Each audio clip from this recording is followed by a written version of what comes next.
If your company values are framed in the lobby or at everyone's desk, but it doesn't show up when you're meeting together, they're not actually values.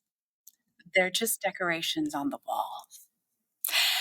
I was helping a team one time inside a big organization, and they had their values all over the place. They were in these beautiful, they were actually beautiful glossy posters, not those weird ones that have an eagle over a faded lake somewhere. They were in murals, and they were beautiful words, things that we all want: innovation, excellence, integrity, and other great words. But when we started working together as a team, how does that show up in your daily work? Silence. Let me tell you in a moment what we uncovered and how we solved that problem. So if you are new here, welcome to the Joyosity Podcast. I'm so glad that you found your way to this corner of leadership and life where joy is in the center. And it's a strategy and it's a way of life. I'm Jenn Whitmer. I'm a keynote speaker, leadership consultant, and all-around joy bringer. And if you're jumping back in, welcome. This fall, we are continuing our series inspired by my upcoming book, Joyosity: How to Cultivate Intense Happiness in Work and Life, even if things are what they are. Ugh.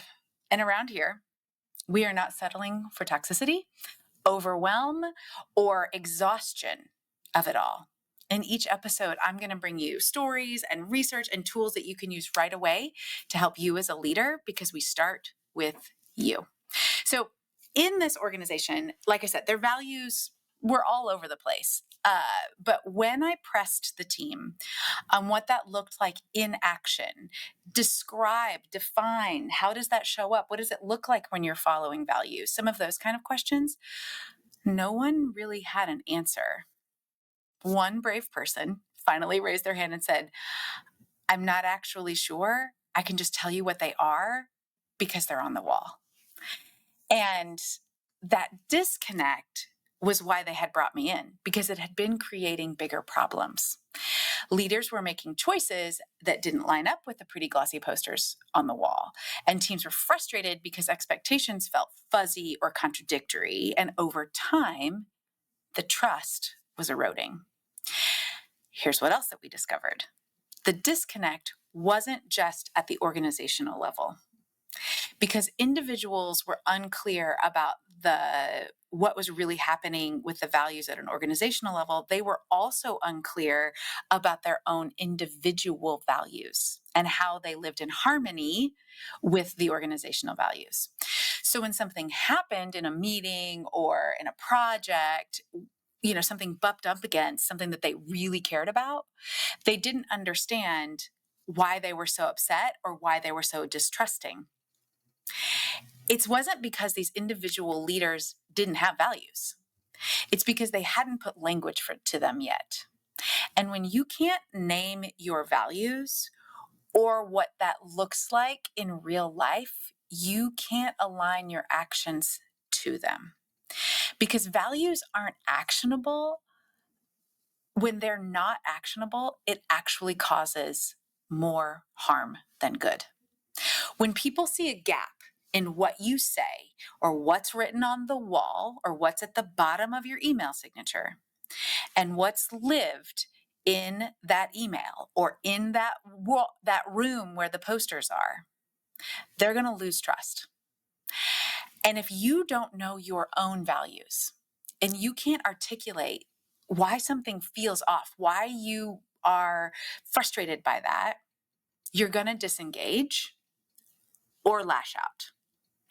Both responses are going to erode joy. And this really matters in your workplace. Some of the data shows us that teams that operate by their values have more customers stay with them. The customer loyalty is higher. They're teams that, when they have clear values and aligned values with their people, not only are their teams more resilient and make better decisions, they have more collaboration and higher levels of retention. Opposite of attrition, people stay. And when leaders operationalize your values. You're not silent about your values. You make hard decisions based on your values. Employee engagement goes up. Sometimes we're afraid because values and purpose can feel alienating. What if people don't agree? That's okay. We would like them not to agree and decide to leave. So you attract the people who do align with your values, because the people who stay that are misaligned with your values, not because there's anything wrong with them, but the misalignment continues to erode trust. It continues to make them disengage, and they're not going to perform as well. That includes you. If you are someplace where you haven't identified your values or it's misaligned with what they're doing, you know that you opt out, you disengage, you don't want to work any harder. You know it for yourself. So purpose is tied to values. And last season, we talked about in episodes 72 and 73, I talked with Jade Simmons about what happens when individuals connect a sense of purpose beyond that task list. And then in episodes 84 and 85, I talked with Ron Tite and how we unpacked how an organization with clear purpose can cut through all the noise and build trust internally and with clients and customers. Values are so practical. They aren't something that should just live on the wall. They're a way that you live into your purpose. So I'll pause here for a second and talk about why that matters in my new upcoming book, Joyosity, How to Cultivate Intense Happiness in Work and Life. It's coming out this late November. It's full of the strategies that help you turn values into more than just slogans, but into real strategies. And if you would like some early access, and if you want to join the very important party of people who are already getting some of that access, you can go to jennwhitmer.com/books. If you want all of that, and you can also pre-order the book there. You can get the behind the scenes, join the VIP group. It's at jennwhitmer.com/book. And all the links will be in the show notes. But when we're talking about values in chapter 1, 2, 3, 4, 5, I think 6, it might be 5, but I think it's 5.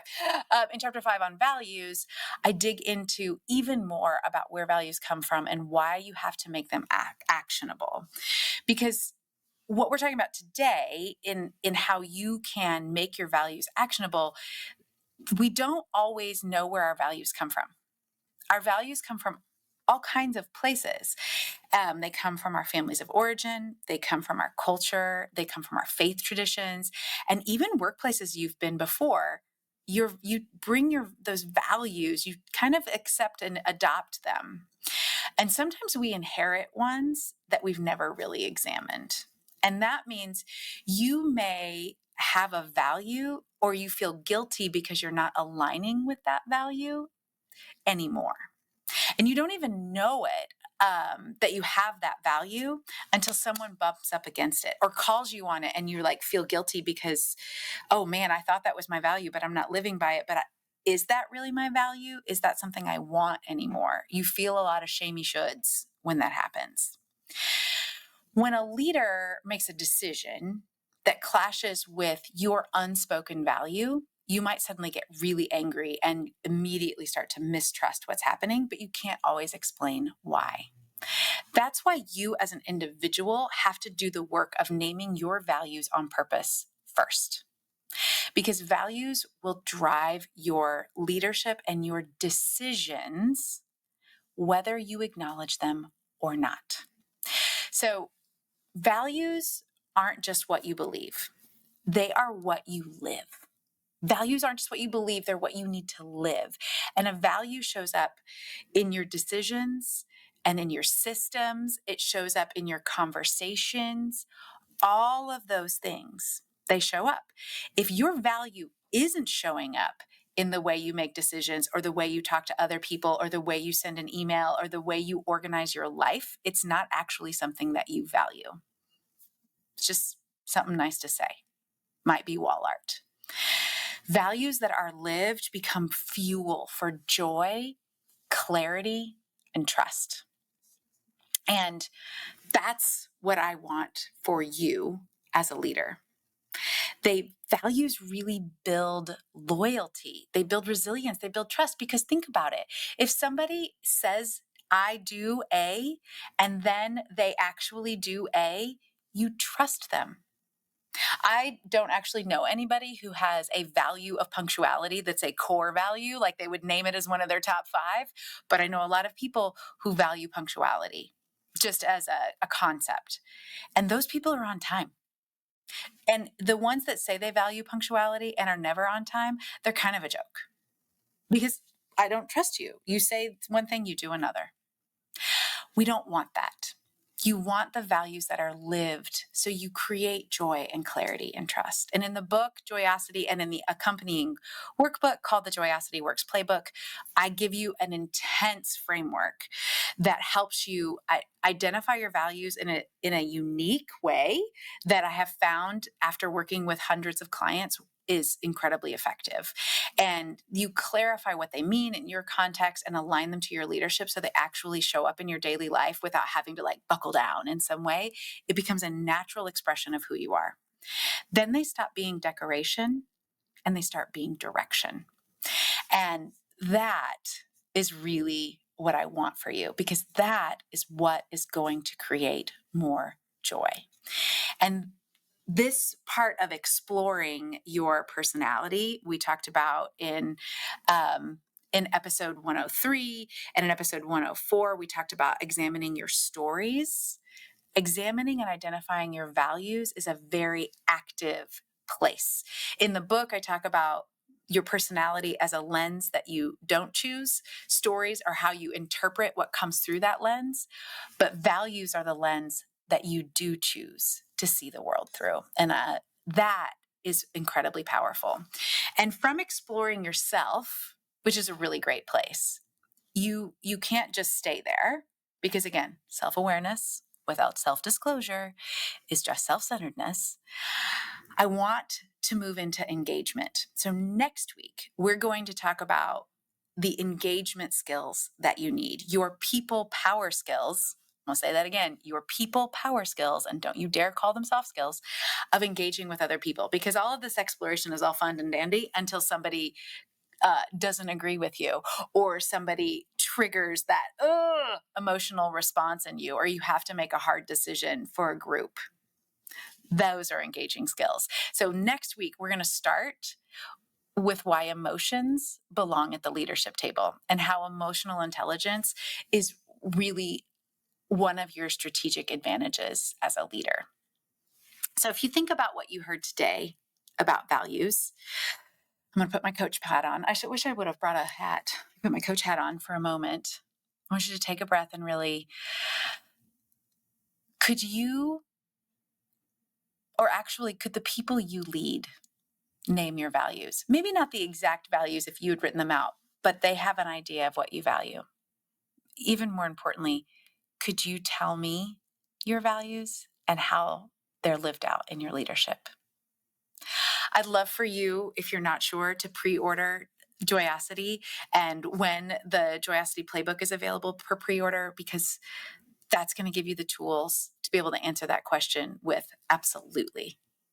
And that absolutely creates more joy. And share this episode with somebody, especially if you've been in the trenches with somebody in maybe a strategic committee to plan something, to the values committee, and it just ended up being word salad. Share this with them, or the person you know that right now is really wanting some more joy. Share this episode with them so they can start to understand their own values and why connecting them matters so much. Check the show notes for all the links. Please connect with me on LinkedIn or Instagram at Jenn_Whitmer, or just drop me an email, Jenn with 2 N's at JennWhitmer.com. And I'd love to just hear your thoughts on this. I'd love to hear your rebuttals, your thoughts, your horror stories, your success stories. I want to keep this conversation going with you.